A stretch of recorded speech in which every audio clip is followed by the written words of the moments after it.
আজকে আমি এক্সপ্লেন করতে যাচ্ছি একটি তেলেগু থ্রিলার ড্রামা মুভির নাম ডার্টি হরি, যেখানে আমরা দেখব একটা গরিব ছেলে বড় হওয়ার আশায় গ্রাম থেকে শহরে আসে, আর এই শহরে এসে একসময় তার জীবনে ভালোবাসাও আসে। এরপর সে ভুল করে একটা মেয়েকে প্রেগনেন্ট করে দেয়, আর মেয়েটিকে প্রেগনেন্ট করার পর সে ধীরে ধীরে একটা সাইকোতে পরিণত হয়ে যায়, আর এরপর থেকেই সে একের পর এক ভুল করতে থাকে, যার কারণে তার জীবনটা ছারখার হয়ে যায়। তো চলুন বেশি কথা না বলে মুভির কিছু ঝলক দেখিয়ে মুভিটি শুরু করা যাক।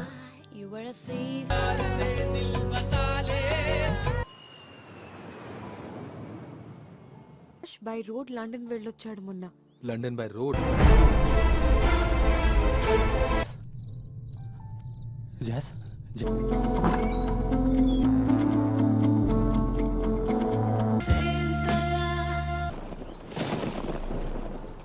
మీన్స్ శిల్పి మర్డర్స్ గురించి మీకు నాకు తెలుసు నువ్వు షాక్ అవుతావని. মুভির প্রথমে আমরা একটি ছেলেকে দেখতে পাই যে একটি গাড়ি চালাতে চালাতে বলছে, আমার নাম হরি, বসুধা গ্রুপ অফ ইন্ডাস্ট্রির চেয়ারম্যান। আমি কখনো স্বপ্নেও ভাবতে পারিনি যে এইরকম খারাপ একটি পরিস্থিতি আমার জীবনে আসবে। আমার কাছে সব আছে, টাকা পয়সা বাড়ি গাড়ি সব কিছু, কিন্তু একটা মেয়ে এমনভাবে আমাকে একটা শাস্তি বা পানিশমেন্ট দিয়েছে যার কারণে আমার এই সব কিছুই মূল্যহীন মনে হয়। যে পানিশমেন্টটি আমার পিছু কিছুতেই ছাড়ে না, সবসময় আমাকে মনে করিয়ে দেয় যে এটাই আমার কর্মফল, এটাই আমার অন্যায়ের শেষ পরিণতি। আমার মনে হয় না যে এইরকম কোনো শাস্তি আমি ছাড়া এই পৃথিবীর কেউ কখনো অনুভব করতে পেরেছে। আর তখনই সিন চলে যায় অতীতে, যেখানে আমরা দেখতে পাই গভীর রাতে একটি নির্জন স্থানে একটা গাড়ি এসে থামে, আর সেই গাড়ির ভেতরে বসে থাকা ছেলেটি তার পাশে থাকা মেয়েটিকে বলে, আচ্ছা তুমি গভীর রাতে আমাকে এখানে কেন নিয়ে এসেছো? মেয়েটি বলে, এখানে নির্জন জায়গায় বসে বসে আমরা দুজনে মিউজিক শুনবো, সেই কারণে নিয়ে এসেছি। এই বলে সে গাড়িতে থাকা সাউন্ড বক্সের ভলিউমটা বাড়িয়ে গান শুনতে শুনতে ছেলেটাকে জিজ্ঞাসা করে, এত ঠান্ডার মধ্যে তুমি এত পাতলা জামা কেন পরে আছো? তোমার শরীরের গরম উত্তাপ নেব তাই। এই বলে ছেলেটা মেয়েটির ঠোঁটের কাছে তার ঠোঁট নিয়ে যেতে লাগলে হঠাৎই তাদের গাড়ির পিছনে একটি গাড়ি এসে থামে। দুজনেই সেই গাড়িটির দিকে তাকায়। ছেলেটা বলে, কি ব্যাপার, ওই গাড়িটা এখানে এসেই থামলো কেন? আমি কি নেমে দেখবো? না না, তুমি এখন গাড়ি থেকে নামবে না। আর এর মাঝেই গাড়িটি সেখান থেকে আবার চলে যায়। ছেলেটি বলে, উফ, আমি তো ভয় পেয়ে গেছিলাম। কেন ভয় পেয়েছো কেন? না মানে আমি ভেবেছি যে ওটা তোমার হাজবেন্ড। মেয়েটা বলে, আসুক না, এসে তোমার কাছ থেকে শিখে যাক যে মেয়েদের কিভাবে আদর করতে হয়। এই বলে তারা দুজনে যখন আবার কাছাকাছি যেতে চায়, ঠিক তখনই আবার সেই গাড়িটি ফিরে আসে, আর গাড়ির ভেতর থেকে নেমে আসে একটা মুখোশ পরা লোক। মেয়েটি বলে, কে ওটা, আর উনি আমাদের দিকে আসছে কেন? শিগগিরই গাড়ি স্টার্ট দাও, এখনই এখান থেকে পালাতে হবে। ছেলেটি তাদের গাড়ি স্টার্ট দিয়ে সেখান থেকে পালিয়ে যেতে চাইলেও গাড়ি স্টার্ট নেয় না। আর এর মাঝেই সেই লোকটি তাদের গাড়ির সামনে এসে একটা বন্দুক বের করে ছেলেটাকে গুলি করলে মেয়েটা যখন ভয় চিৎকার করতে থাকে তখন তাকেও গুলি করে সেই লোকটি সেখান থেকে চলে যায়। তারা দুজনেই গাড়ির ভিতরে লুটিয়ে পড়ে। আর তখনই একটা লোক চিৎকার করে বলে ওঠে, কাট কাট, প্যাক আপ। জাসমিন, এটা তোমার প্রথম সিনেমায় অভিনয় করা হতে পারে, কিন্তু তুমি পুরো ফাটাফাটি অভিনয় করেছো। জাসমিন বলে, থ্যাংক ইউ স্যার, আমি তাহলে এখন আসি, আর পরের শুটিং কবে হবে আমাকে আগে থেকে জানিয়ে দেবেন। লোকটি বলে, হ্যাঁ ঠিক আছে, তুমি এখন যাও, শুটিং হওয়ার আগে আমি তোমাকে জানিয়ে দিব। আসলে এই মেয়েটির নাম জাসমিন, সে একজন মডেল, বিভিন্ন অ্যাডভার্টাইজমেন্টে ইনি কাজ করে, আর এটাই তার প্রথম সিনেমা, এবং এই জাসমিনই হচ্ছে এই মুভির হিরোইন। তো জাসমিন চলে গেলে সিন চলে যায় একটি ছেলের কাছে যার নাম হরি, যে তার বাল্যকালের বন্ধু রামের জন্য বাস থেকে নেমে এখানে অপেক্ষা করছে। হরি গ্রাম থেকে এই শহরে এসেছে ভালো একটা চাকরি পাওয়ার আশায়, কারণ সে আর গরিব থাকতে চায় না, যেভাবেই হোক তাকে জীবনে বড় হতে হবে, আর সেই কারণেই তার শহরে আসা। তো এর মাঝেই রাম সেখানে এসে বলে, আরে দোস্ত কেমন আছিস? এই তো আছি কোনো রকম, তুই কেমন আছিস? ভালোই। হরি বলে, আচ্ছা দোস্ত, তোকে বলছিলাম না একটা বাসা ভাড়া ঠিক করে রাখতে, করছিস? করেছি, কিন্তু তুই যা বাজেট দিয়েছিস তার মধ্যেই হায়দ্রাবাদ শহরে বাসা ভাড়া পাওয়া খুব কঠিন। এইসব কথা বলতে বলতে রাম হরিকে একটা বাসায় নিয়ে আসে, এবং সেই বাসার ভিতরে সমস্ত রুম হরিকে ঘুরিয়ে ঘুরিয়ে দেখিয়ে বলে, এইটা হচ্ছে তোর বাসা, আজ থেকে তুই এখানেই থাকবি। এর মাঝে রামের ওয়াইফ ফোন করলে রাম হরিকে বলে, দোস্ত তোর ভাবি তাড়াতাড়ি বাসায় ডাকে, সে হয়তো এখন খুব ভালো মুডে আছে, আমি এখন বাসায় যাই, তোর সাথে কালকে সকালে দেখা করব, ঠিক আছে? আচ্ছা ঠিক আছে। এরপর দিন সকালে হরি একটা কোম্পানিতে ইন্টারভিউ দিতে যায়, এবং সে সেখানে একটা ভালো কাজেরও সুযোগ পায়। সিন চলে আসে জাসমিনের কাছে, যে একটি ফার্নিচার কোম্পানির অ্যাডভার্টাইজমেন্টের জন্য বিভিন্ন পোজে ফটোশ্যুট করছিল। ফটোশ্যুট হয়ে যাওয়ার পর সেই ছবির সাথে কোম্পানির নাম দিয়ে শহরের বিভিন্ন জায়গায় ব্যানারগুলো লাগিয়ে দেওয়া হয়। একদিন রাতে রাস্তা দিয়ে যাওয়ার সময় হঠাৎই হরি আর রাম এই ব্যানারটা দেখতে পায়। তখন রাম হরিকে বলে, দোস্ত দেখ ওই ব্যানারটায় কি লেখা। ওখানে লেখা sleeping with me is haven. এখানে কি বেডে ঘুমানোর কথা বলেছে নাকি ওই মেয়েটার সাথে ঘুমানোর কথা বলেছে? হরি বলে, ওখানে ওই মেয়েটার সাথে বিছানায় ঘুমানোর কথা বলেছে, বুঝছিস? দোস্ত আমার মনে হয় তোর একটু বেশি নেশা হয়ে গেছে, তাই হয়তো তুই এই মেয়েটাকে নিয়ে স্বপ্ন দেখা শুরু করছিস। আর তখনই সিন চলে আসে একটি ক্লাবে, যেখানে সবাই তাদের অবসর সময় দাবা খেলে কাটায়। হরিও দাবা খেলতে খুব ভালোবাসে এবং সে এই দাবা খেলায় স্টেট লেভেলে ফার্স্ট হয়েছিল, তাই সেও ওই ক্লাবে একজন খেলার পার্টনার পাওয়ার আশায় বসেছিল। আর ঠিক তখনই তার সাথে আকাশ বলে একটি ছেলের পরিচয় হয়, যে নিজেও দাবা খেলতে খুব ভালোবাসে, আর সেই কারণেই সে ওই ক্লাবে দাবা খেলতে এসেছে। এরপর তারা দাবা খেলতে শুরু করলে একসময় আকাশ হরির কাছে হেরে গিয়ে বলে, হরি এই প্রথম আমি এই ক্লাবে এসে কারো কাছে দাবা খেলায় হারলাম, সত্যি তুমি খুব ভালো খেলো, আমরা কি বন্ধু হতে পারি? হরি বলে, অবশ্যই, বন্ধু হতে মানা কিসের। আর এরপর থেকে বিভিন্ন সময় বিভিন্ন জায়গায় গিয়ে তারা সময় কাটাতে লাগলে তারা একে অপরের খুব ভালো ফ্রেন্ড হয়ে যায়। এর মাঝেই একদিন একটি গানের অনুষ্ঠানে আকাশের মা, বাবা ও বোনের সাথে হরির পরিচয় করিয়ে দেয় আকাশ। হরির বোনের নাম বসুধা, যার হবি হচ্ছে ছবি আঁকা। সে খুব ভালো ছবি আঁকতে পারে। এভাবেই হরির সাথে আকাশের পরিবারের একটা ভালো সম্পর্ক তৈরি হয়ে যায়। তো একদিন আকাশ আর হরি যখন দাবা খেলছিল, তখন হরি বলে, দোস্ত তোর পরিবারটা খুব সিম্পল একটা পরিবার, আমার খুব পছন্দ হয়েছে। আকাশ বলে, দোস্ত ছোটবেলায় আমার মা বাবা মারা যায়, তারপর থেকে আমার আঙ্কেল আর আন্টিকেই আমি মা বাবা বলে ডাকি, আর এরা কখনো আমার মা বাবার অভাব বুঝতে দেয়নি। তারা এসব কথাবার্তা বলার মাঝেই বসুধা সেখানে এসে বলে, ভাইয়া তোকে বাবা একটু ডাকছে। আকাশ সেখান থেকে চলে গেলে হরি বলে, তা বসুধা চলো একদিন দাবা খেলি। বসুধা বলে, না আমি ভালো দাবা খেলতে পারি না, তার থেকে চলো আমরা বাইরে কোথাও ঘুরে আসি। এরপর তারা বাইরে ঘুরতে গিয়ে অনেকটা সময় কাটিয়ে রাতে একটা ফ্যামিলি পার্টিতে যায়। আসলে হরিকে এখন আকাশের পরিবার নিজেদের ফ্যামিলিরই একজন মনে করে, আর বসুধা হরিকে যতই দেখে ততই তার প্রেমে পড়ে যায়। সে ভাবতে থাকে যে হরি হয়তো খুবই সাদাসিধে সরল একটা মানুষ, কিন্তু হরি যে কি এটা তো হরিই জানে, আর আপনারাও ধীরে ধীরে জানতে পারবেন। তো এর মাঝেই হরির ফোনে তার বাল্যকালের বন্ধু রাম ফোন করলে সে একটু আড়ালে গিয়ে ফোনটা রিসিভ করে বলে, দোস্ত একটা ভালো মেয়ে পেয়েছি, তার বাবার অনেক টাকা, বাড়ি গাড়ি সব আছে, আর মেয়েটা দেখতে অতটা ভালো না হলেও তেমন খারাপও না, চলে যাবে। একে যদি পটাতে পারি তাহলে আর টাকা পয়সার অভাব থাকবে না। রাম বলে, দোস্ত যা করবি বুঝে শুনে করিস, আবার কোনো বিপদে পড়িস না। এই বলে ফোন রেখে দিলে হরি একটা মেয়ের কণ্ঠ থেকে ভেসে আসা একটা গানের শব্দ শুনতে পেয়ে সেদিকে তাকিয়ে দেখে একটা মেয়ে গোসল করতে করতে গান করছে। হরি ধীরে ধীরে মেয়েটাকে খুব ভালোভাবে দেখতে থাকে, আর সে তো মেয়েটাকে দেখে পুরো অবাক হয়ে যায়। আরে এই মেয়েটাকেই তো সেদিন সে রাস্তার পাশের সেই ব্যানারে দেখেছিল, যেখানে লেখা ছিল sleeping with me is haven. এর মাঝেই একটা ফোন আসলে মেয়েটি হরির দিকে ঘুরে তাকায়। হরি ফোনটা কেটে মেয়েটাকে বলে, আই এম সরি আপনাকে ডিস্টার্ব করার জন্য, আসলে আমি সেদিন একটা ব্যানারে আপনার ছবি দেখেছি, আর সেই ছবিটা যে আপনারই সেটা ভালোভাবে পরীক্ষা করার জন্যই আপনার দিকে তাকিয়ে দেখছিলাম। জাসমিন কোনো কথা না বলে পানির থেকে উঠে হরির দিকে এগিয়ে আসে, আর হরি তো জাসমিনকে দেখে অবস্থা খারাপ। সে অপলক দৃষ্টিতে জাসমিনের দিকে তাকিয়ে থাকলে জাসমিন যখন তার পাশ কাটিয়ে এসে ড্রেস পরতে লাগে, তখন হরি বলে, sleeping with me is haven. লাইনটা কিন্তু খুব সুন্দর। জাসমিন হরির সামনে এসে দাঁড়িয়ে তার কাছ থেকে সিগারেটটা নিয়ে একটা টান দিয়ে যখন তার ড্রেসের ফিতাটি আটকাতে চায়, তখন হরি তাকে সাহায্য করার জন্য এগিয়ে যায়। জাসমিন বলে, এই এটা কি করছো? অচেনা মেয়ের এত কাছাকাছি আসে নাকি কেউ? তুমি জানো না এটা ভুল? হরি বলে, মাঝে মাঝে ভুল করাটাও ভালো। তাদের এসব কথাবার্তার মাঝেই হঠাৎ আকাশ এসে বলে, এই হরি তুই এখানে কি করিস?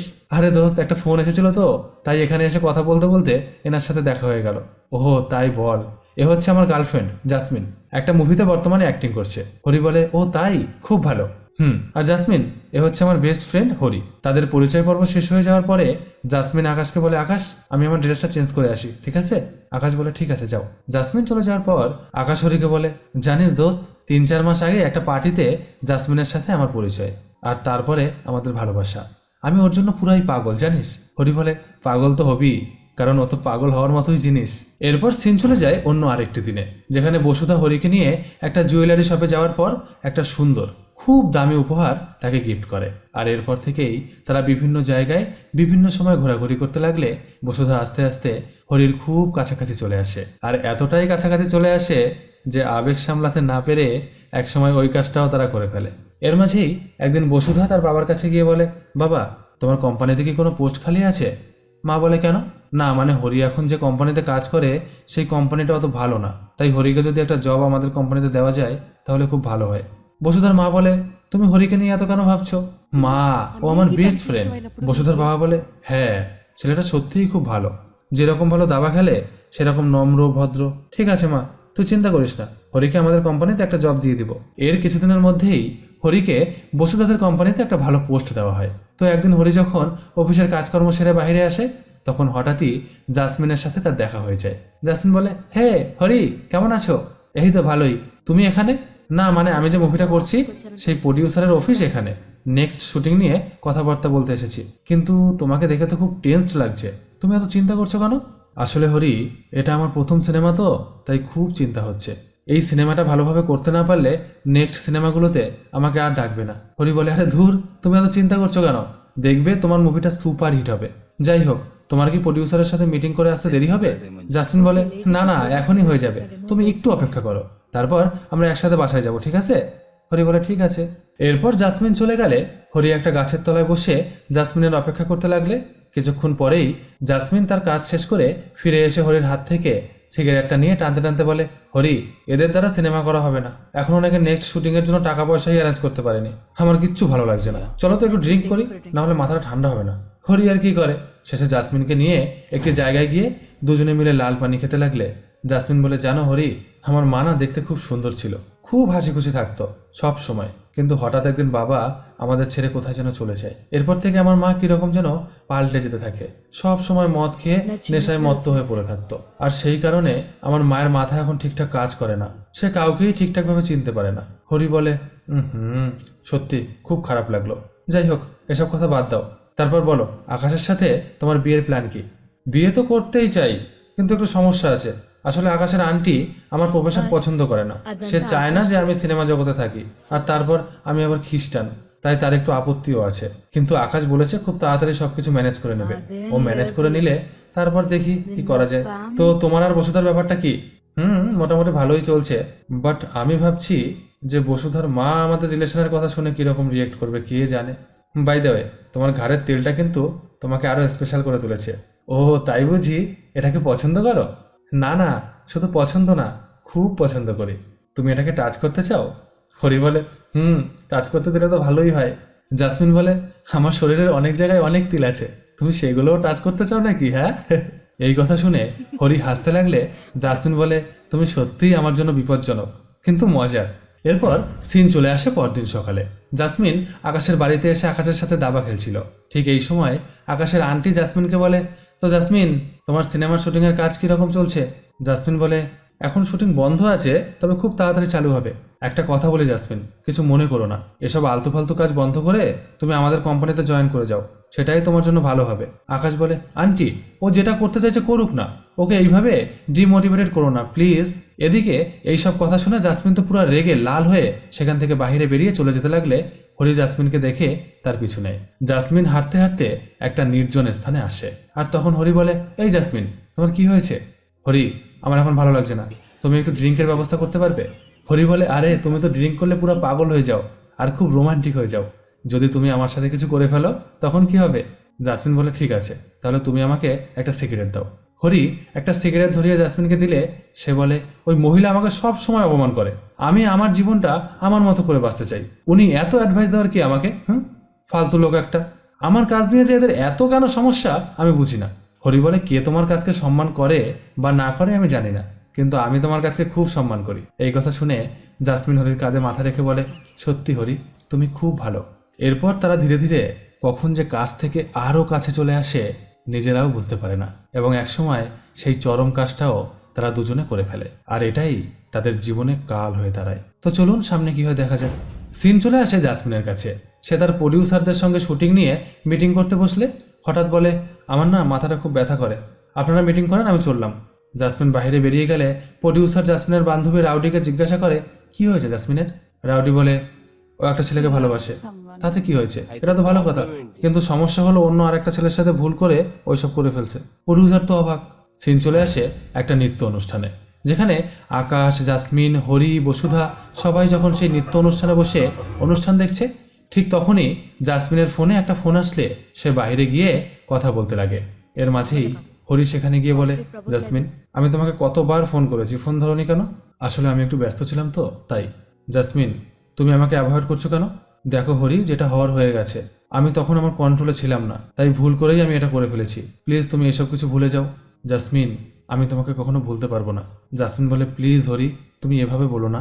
বাস্তবতা বোঝার চেষ্টা করো। তুমি বসুধাকে ভালোবাসো, আর আমি আকাশকে, আর তারাও আমাদের খুব ভালোবাসে। তাই তুমি চাইলেও নতুন কোনো সম্পর্কে আমি জড়াতে পারবো না। কিন্তু হরি জাসমিনের কোনো কথা না শুনেই তার ঠোঁট জাসমিনের ঠোঁটের কাছে নিয়ে গিয়ে বলে, আমি তোমাকে কখনোই ভুলতে পারবো না। জাসমিন তখন ধাক্কা মেরে হরিকে সরিয়ে দিয়ে সেখান থেকে চলে যায়। এর মাঝেই কেটে যায় আরও কিছু দিন। বসুধা তার পরিবারকে জানিয়ে দিয়েছে যে হরিকেই সে বিয়ে করবে। এদিকে হরিও খুব ভালো ছেলে, মানে বসুধার পরিবার তাই জানে। কিন্তু হরি তো প্রো লেভেলের ভালো, সেটা তো আর বসুধার পরিবার জানে না। তাই একদিন বসুধার সঙ্গে হরির বিয়ে হয়ে যায় এবং তাদের আলাদা একটি বাসাও গিফট করে বসুধার বাবা। তো সেই বাসার ভিতরে গিয়ে বসুধা হরিকে সমস্ত কিছু দেখাতে দেখাতে বলে, হরি, আমার কিন্তু খুব তাড়াতাড়ি বেবি চাই। আমি 4টে বেবি নেব, ঠিক আছে? হরি বলে, মাত্র 4টে? হরি, আমি কিন্তু মজা করছি না, আমি সত্যিই 4টে বাচ্চা নেব, বুঝছো? আর তুমি আমাকে 4টে বাচ্চা দিবা, বলে দিলাম। হরি হাসতে হাসতে বলে, আচ্ছা ঠিক আছে।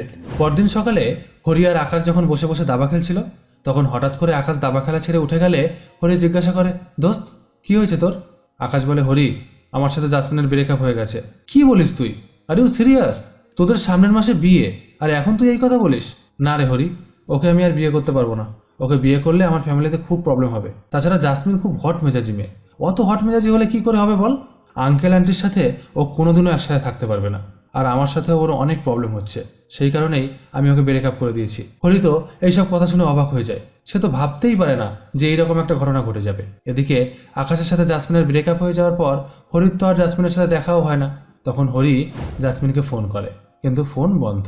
জাসমিন আগে যেখানে থাকতো সেখানে গিয়েও হরি খোঁজ নিয়ে দেখে যে জাসমিন তার বাসা চেঞ্জ করেছে। আর হরি জাসমিনকে কোথাও খুঁজে না পেয়ে সবসময় তার চিন্তায় মগ্ন হয়ে থাকে। তারও যে ঘরে একটি বউ আছে সে কথা সে ভুলেই যায়। তো একদিন রাতে বসুধা হরিকে বলে, হরি, তুমি এত কি ভাবো সবসময়? কই কিছু না তো। আচ্ছা হরি, তোমার কি আমাকে নিয়ে কোনো সমস্যা আছে? প্রায় 1 সপ্তাহ হয়ে গেল তুমি আমাকে একটুও ভালোবাসো না। আমার কাজিনের আর কদিন বাদেই বেবি হবে, আমাকে তুমি একটা বেবি কেন দিচ্ছ না হরি? বসুধা, তুমি একটু বেশিই ভাবছো। তোমাকে নিয়ে আমার কোনো সমস্যা নেই, একটু অপেক্ষা করো, তারপরেই বেবি দিব। এই বলে হরি ঘুমিয়ে পড়লে সিন চলে আসে একটি শপিং মলে, যেখানে হরি তার প্রয়োজনীয় কিছু জিনিসপত্র কিনতে আসলে হঠাৎই সে জাসমিনকে দেখতে পায়। হরি তাড়াতাড়ি করে জাসমিনের সাথে দেখা করতে যেতে লাগলে হঠাৎই বসুধার সাথে তার দেখা হয়ে যায়। বসুধা বলে, হরি, তুমি এখানে কি করো? এই তো একটা টি শার্ট কিনতে এসেছি, কিন্তু দেখো না আমার ফোনে ভালো সিগন্যাল পাচ্ছে না। এদিকে কে যেন ফোন করছে, তাই বাইরের দিকে যাচ্ছিলাম। ও আচ্ছা, আমিও আমার কিছু ছবি আঁকার সরঞ্জাম কিনতে এখানে এসেছি। ঠিক আছে, তুমি বাইরে গিয়ে ফোনে কথা বলো, আমি কাজ শেষ করে তোমার সাথে দেখা করে নেব। এই বলে বসুধা চলে গেলে হরি পাগলের মতো জাসমিনকে খুঁজতে শুরু হয়ে যায়। এরপর সে জাসমিনকে দূরে দাঁড়িয়ে থাকতে দেখে জাসমিনের কাছে গিয়ে বলে, কি ব্যাপার জাসমিন, তুমি আজকাল কোথায় থাকো? তুমি জানো আমি তোমাকে কত খুঁজেছি। এইসব কথাবার্তার মাঝেই বসুধা সেখানে এসে বলে, আরে জাসমিন যে, কেমন আছো? ভালোই আছি। শুনলাম তোমাদের বিয়ে হয়ে গেছে, তা তোমাদের বিবাহিত লাইফ কেমন কাটছে? ভালোই। তখনই বসুধার বান্ধবী এসে বসুধাকে ডাকলে হরি জাসমিনকে বলে, জাসমিন, তোমার ফোন নাম্বারটা দাও। ফোন নাম্বারটা দিয়ে কি করবা? তুমি তোমার ফোন নাম্বারটা দাও, আমার লাগবে। সে যখন ফোন নাম্বারটা চাইতে লাগে তখনই আবার বসুধা আসলে হরি বুদ্ধি করে তার নিজের ফোনটা জাসমিনের কাছে ছুড়ে দিয়ে ইশারা করে বলে, আমি তোমাকে পরে ফোন দিব, ফোনটা রিসিভ করো। এই বলে সে বসুধার সাথে চলে যায়। এরপর জাসমিনের সাথে যোগাযোগ করে হরি সেই রাতেই জাসমিনের বাসায় গিয়ে হাজির হয়। জাসমিন দরজা খুলে হরিকে দেখে বলে, এই নাও তোমার ফোন, আর এখনই এখান থেকে চলে যাও। কিন্তু হরি জাসমিনের কোনো কথাই শোনে না, বরং তার ফোনটা ছুঁড়ে ফেলে দিয়ে জাসমিনকে ঘরের ভিতর নিয়ে গিয়ে তাকে এক প্রকার উত্তেজিত হতে বাধ্য করে। আর তারপর যা হবার তাই হয়। এরপর হরি বাসায় ফিরে গেলে পরদিন সকালে বসুধা হরিকে বলে, হরি, বেবি নেওয়ার কথা কিছু ভাবছো? আমি যে আর ওয়েট করতে পারছি না। হরি বলে, আমরা খুব শিগগিরই বেবি নিয়ে নিব। কলিজা আমার, আর কিছুদিন অপেক্ষা করো প্লিজ। আচ্ছা, আমার অফিসে লেট হয়ে যাচ্ছে, আমি তাহলে এখন আসি। এরপর হরি চলে গেলে সিন চলে যায় জাসমিনের কাছে। হরি এখন জাসমিনকে ছাড়া কিছুই ভাবতে পারে না। সে দিনের বেশিরভাগ সময়ই জাসমিনকে নিয়ে এখানে সেখানে ঘুরে বেড়ায়। আর রাতের বেলা ম্যাচের পর ম্যাচ খেলে যখন বাসায় ফিরে আসে তখন বসুধার সাথে কথা বলার বা কোনো রোমান্স করার কোনো ইচ্ছাই হরির থাকে না। জাসমিনও এখন এক অদৃশ্য টানে হরির সাথে যেন কিভাবে আঠার মতো চিপকে গেছে। সে হরিকে অনেক বেশি ভালোবেসে ফেলেছে। তাই হরির কথা মতো সে যখন যা চায় জাসমিনও দিয়ে দেয়। একদিন সকালে বসুধা হরিকে বলে, হরি, তোমাকে জুয়েলারি শপ থেকে একটা গিফট কিনে দিয়েছিলাম, মনে আছে? ওইটা তো কোথাও খুঁজে পাই না। হরি বলে, আছে কোথাও, ঘর থেকে আর কোথায় যাবে, ভালোভাবে খুঁজে দেখো, ঠিক পেয়ে যাবা। এরপর হরি অফিসে চলে গেলে তার একটা ফোন আসে, তাই সে তার অ্যাসিস্ট্যান্ট নিভিয়াকে বলে, নিভিয়া, আজকে আমার কোনো অ্যাপয়েন্টমেন্ট থাকলে সেটা ক্যান্সেল করে দাও, আমাকে এক্ষুনি বেরাতে হবে। নিভিয়া বলে, স্যার, আজকে আমাদের খুব একটা ইম্পর্টেন্ট মিটিং আছে, এই মিটিংটা অ্যাটেন্ড না করলে কোম্পানির ক্ষতি হতে পারে। হরি বলে, কোনো ক্ষতি হবে না, আমার সময় মতো আমি মিটিংয়ের টাইম বলে দিব। এই বলে সে অফিস থেকে বাইরে বেরাতে লাগলে আকাশ বলে, এই হরি, কোথায় যাস? আমাকে একটু বেরাতে হবে আকাশ, কিন্তু আজকে যে একটা ভাইরাল মিটিং আছে। কিচ্ছু করার নেই ভাই, আমার একটা বন্ধুর অ্যাক্সিডেন্ট হয়ে গেছে, তাই এখনও যেতে হবে, আমি ঘন্টাখানেকের মধ্যেই ফিরে আসবো। এই বলে সে জাসমিনের সাথে দেখা করতে যায়। জাসমিন বলে, হরি, তোমাকে বলেছিলাম না যে আমরা এই সপ্তাহে মায়ের সাথে দেখা করতে যাব, মায়ের শরীরটা একটু অসুস্থ। জাসমিন, এই সপ্তাহে হবে না, বসুধা বলেছে এই সপ্তাহে তাকে একটু ট্যুরে নিয়ে যেতে হবে। ও, বসুধাই সব, আর আমি তোমার কিচ্ছু না, তাই তো? আমি তো তোমার টাইম পাস করার জিনিস, তাই না? জাসমিন, তুমি এত রেগে যাচ্ছ কেন? তুমি ভালো করেই জানো আমি তোমাকে কত ভালোবাসি। বসুধা সব সময় আমার কাছে বেবি চাই, কিন্তু আমি তোমাকে ছাড়া আর কিছুই ভাবতে পারি না।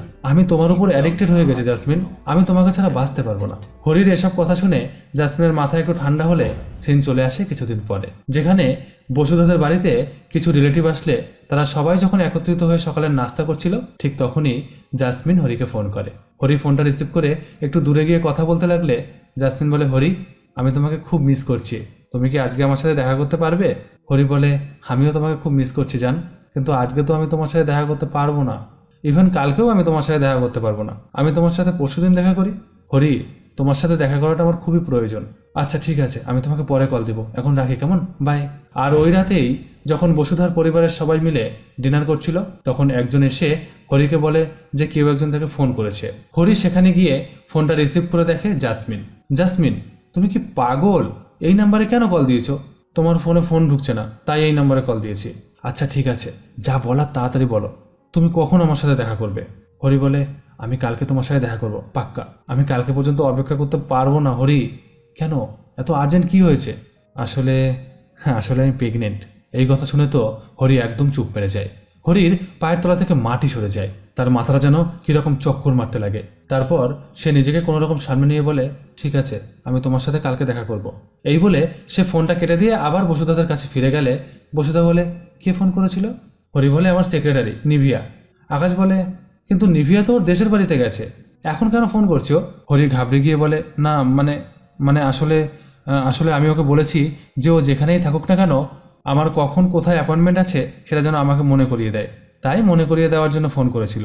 কিন্তু এই কথাটা সবাই বিশ্বাস করলেও বসুধা বিশ্বাস করে না, তাই সন্দেহের চোখে সে হরির দিকে তাকায়। হরি বুঝতেও পারে না যে বসুধা তাকে সন্দেহ করেছে। পরদিন সকালে হরি জাসমিনের সাথে দেখা করে এবং জাসমিনকে জিজ্ঞাসা করে, এটা কিভাবে সম্ভব? আমরা তো সবসময় প্রোটেকশন নিয়ে সবকিছু করেছি। জাসমিন বলে, কিভাবে সম্ভব মানে? তুমি কখন প্রোটেকশন নাও আর কখন প্রোটেকশন ছাড়া থাকো সেটা কি তোমার ওই সময় খেয়াল থাকে? হরির তো মাথায় কাজ করাই বন্ধ করে দেয়। সে জাসমিনকে বলে, জাসমিন, তুমি প্লিজ এই বেবি এনো না। কেন? আমি এই বেবির কোনো ক্ষতি করতে পারবো না। তাছাড়া ওর কি দোষ? যা দোষ আমরা করেছি তার ভুক্তভোগী ও কেন হবে? আর তুমি তো বলেছিলে যে তুমি আমার জন্য তোমার বউকে ছেড়ে দিবে, এখন কি সব হওয়া ফুস? আর এইসব কথা বলতে বলতেই তাদের মধ্যে ঝামেলা বেঁধে গেলে জাসমিন বলে, তুমি যদি আমার বেবির কোনো ক্ষতি করার কথা আবার বলেছো তাহলে আমি সবাইকে বলে দিব যে এই বেবির বাবা তুমি। প্রয়োজন পড়লে আইনের সাহায্য নিয়ে তোমাকে আমি আমার কাছে নিয়ে আসবো। হরি আর কিছু না বলে সেখান থেকে বাসায় ফিরে আসে। বাসায় ফিরে এসে বসুধাকে বলে, বসুধা, তুমি একটু রুমে আসো তো, তোমার সাথে আমার কিছু কথা আছে। সঙ্গে সঙ্গেই বসুধা রুমে এসে বলে, কি হয়েছে হরি? না কিছু না, এমনিতেই ডাকলাম। আচ্ছা হরি, তুমি কি কালকে সেই ফোন কলটার কথা নিয়ে কিছু ভাবছো? তুমি কি কোনো সম্পর্কে জড়িয়ে পড়েছো? হরি তো অবাক, সে বলে, আমি? আরে না, ওরকম কিছু না। হরি, তুমি আমাকে সত্যি কথা বলতে পারো, আমি কিছু মনে করব না। বসুধা, তোমার কি হয়েছে? তুমি এরকম কেন বলছো? কারণ তুমি আমাকে আর আগের মতো ভালোবাসো না, আমাকে বেবিও দিতে চাও না। এই কথা বলতে বলতে বসুধার চোখ থেকে অঝোর নয়নে পানি পড়তে লাগলে হরি তাকে জড়িয়ে ধরে বলে, আই লাভ ইউ বসুধা, আমি তোমাকে অনেক বেশি ভালোবাসি। সেই রাতে হরি আর কিছুতেই ঘুমাতে পারে না এবং মনে মনে সে একটা ফন্দি করে সেই রাতেই হরি বসুধার অলক্ষ্যে বাসা থেকে বেরিয়ে গিয়ে একটা রিভলভার কিনে নিয়ে জাসমিনের বাসার সামনে গিয়ে দাঁড়ায়। এরপর ধীরে ধীরে সে জাসমিনের বাসার ভিতরে ঢুকে পড়ে আর তারপর জাসমিনের রুমে। জাসমিন তখন ঘুমের দেশে পাড়ি দিয়েছে। হরি জাসমিনের দিকে রিভলভার তাক করে, আর তখনই তার চোখ পড়ে যায় জাসমিনের হাতের দিকে। জাসমিন হরি আর জাসমিনের একটা ছবি হাতে নিয়ে নিষ্পাপ মনে ঘুমিয়ে আছে। হয়তো ওই ছবিটা দেখতে দেখতেই তাদের পুরনো স্মৃতি ভাবতে ভাবতে ঘুমিয়ে পড়েছে সে। এবার হরির চোখ যায় জাসমিনের পেটের দিকে। জাসমিন ঘুমের ঘোরেই তার একটি হাত পেটের কাছে এনে রাখে। হ্যাঁ, ওখানেই হরির সেই নিষ্পাপ ভালোবাসার ফসল রয়েছে। হরির হাতটা কেঁপে ওঠে, সে আর বন্দুক চালাতে পারে না। ধীরে ধীরে বন্দুক নামিয়ে সে রুমের বাইরে বেরিয়ে আসে। আর ঠিক তখনই জাসমিনের বান্ধবী হরির হাতে বন্দুক দেখে চিৎকার করে ওঠে। হরি বলে, এই এই চুপ চুপ, প্লিজ চুপ করো, আমি এখানে কারো ক্ষতি করতে আসিনি, কিন্তু তোমার হাতে তো বন্দুক। হরি বলে, আমি পাগল হয়ে গেছিলাম, তাই ভুল করেই একটা বন্দুক কিনে ফেলেছি, তুমি প্লিজ চুপ করো। আর এইসব কথাবার্তার আওয়াজ পেয়ে জাসমিন তার রুমের বাইরে এসে হরির হাতের যন্ত্রটা দেখতে পেয়ে সেও চিৎকার করে বলতে লাগে, বাঁচাও, আমাদের বাঁচাও, কেউ আছো? এই বলে সে রুমের ভিতরে যেতে লাগলে হরি তার পিছিয়ে পিছিয়ে যেতে যেতে বলতে লাগে, জাসমিন, আমি তোমার কোনো ক্ষতি করব না, প্লিজ তুমি আমার কথা একবার শোনো। কিন্তু জাসমিন ভয় পেয়ে রুমের ভিতরে গিয়ে দরজা বন্ধ করে দিতে চাইলে হরি জোর করে দরজা খুলতে গিয়ে জাসমিনের উপরে পড়ে যায়। আর সঙ্গে সঙ্গেই তার হাতে থাকা বন্দুকের ভেতর থেকে একটা গুলি বেরিয়ে যায়। আর গুলিটা গিয়ে লাগে সোজা জাসমিনের পেটে, যেখানে তাদের ভালোবাসার ফসল নিশ্চিন্ত মনে ঘুমিয়ে আছে। জাসমিন চিরতরে ঘুমিয়ে পড়ে। হরি বলে, এই জাসমিন, জাসমিন, এই জাসমিন, কি হয়েছে তোমার? চুপ করে গেছো কেন? প্লিজ কথা বলো। জাসমিন, প্লিজ কথা বলো না। কিন্তু জাসমিন আর কোনো কথাই কোনোদিন বলতে পারবে না।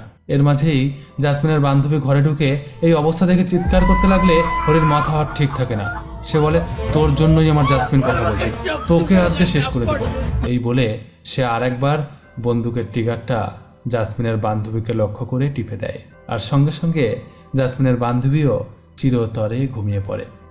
না, এখন আর কান্না করলে হরির চলবে না, যেভাবেই হোক সমস্ত প্রমাণ মুছে ফেলতে হবে। এইসব ভাবতে ভাবতেই সে এক গ্লাস লাল পানি খেয়ে তার কাজে লেগে যায় এবং সমস্ত প্রমাণ ধীরে ধীরে মুছে ফেলতে লাগে। শুধু রয়ে যায় সেই জুয়েলারি শপের গিফটটা, যেটা নিজের বাসা থেকে এনে জাসমিনকে গিফট করেছিল হরি, আর হরিকে যেটা গিফট করেছিল বসুধা। প্রমাণ মুছে ফেলার পর সে আবার ফিরে যায় বসুধার কাছে। পরদিন একটি সন্ধ্যাকালীন অনুষ্ঠানে বসুধার বাবা অ্যানাউন্সমেন্ট করে যে আজ থেকে বসুধা গ্রুপ অফ ইন্ডাস্ট্রির চেয়ারম্যান হরি। সবাই খুব খুশি, বসুধা তো সবার থেকে বেশি খুশি। আর এরপর দিন সকালে পুলিশ পানির ভেতর থেকে দুটি লাশ উদ্ধার করে। তারপর শুরু হয় তদন্ত করতে করতে একসময় পুলিশ বুঝেও যায় যে এই কাজ কে ঘটিয়েছে, কিন্তু টাকার কাছে সবাই হার মেনে যায়। আকাশ একে একে সবাইকে এত টাকা করে দেয় যে তাদের মুখটা ওই টাকার ভিতরে থাকা অদৃশ্য আঠায় বন্ধ হয়ে যায়। সব জেনেও তারা হরিকে ছেড়ে দেয়। কিন্তু এই টাকাগুলো আকাশ কেন দিচ্ছে, আর আকাশ কিভাবেই জানলো যে এই কাজের সাথে হরি যুক্ত? তখনই আমাদের দেখানো হয় যে বসুধা অনুমান করতে পেরেছে যে হরি জাসমিনকে এই পৃথিবী থেকে সরিয়ে ফেলেছে, আর সঙ্গে তার বান্ধবীকেও। তাই তারই নির্দেশে আকাশ এইসব কাজ করেছে। সিন চলে আসে আর একটা দিনে। বসুধা হরিকে নিয়ে কোথায় যেন যাচ্ছে। হরি বলে, বসুধা, কোথায় যাচ্ছ? আরে চলো না, গেলেই দেখতে পারবা। এরপর তারা একটি বাসার সামনে এসে দাঁড়ায়। ধীরে ধীরে বসুধা একজন মহিলার কাছে গিয়ে তার হাতে হাত রাখলে সেই মহিলা বলে ওঠে, জাসমিন, মা, তুই এসেছিস? বসুধা বলে, জি মা, আমি এসেছি, আমি তোমাকে এখান থেকে নিয়ে যাব। সেই মহিলা বলে, জাসমিন, তুই বলেছিলে যে বেশি টাকা উপার্জন করতে পারলে তুই আমাকে এখান থেকে নিয়ে যাবি। তুই কি তাহলে এখন বেশি টাকা উপার্জন করতে পারিস? জি মা, আমার এখন আর টাকার কোনো অভাব নেই। এরপর জাসমিনের মা জাসমিনের সাথে যাওয়ার জন্য রেডি হতে গেলে বসুধা হরিকে বলে, দেখেছো, এটা হচ্ছে জাসমিনের মা, উনি কাউকেই চিনতে পারে না, তাই আমাকে ওনার মেয়ে ভাবছে।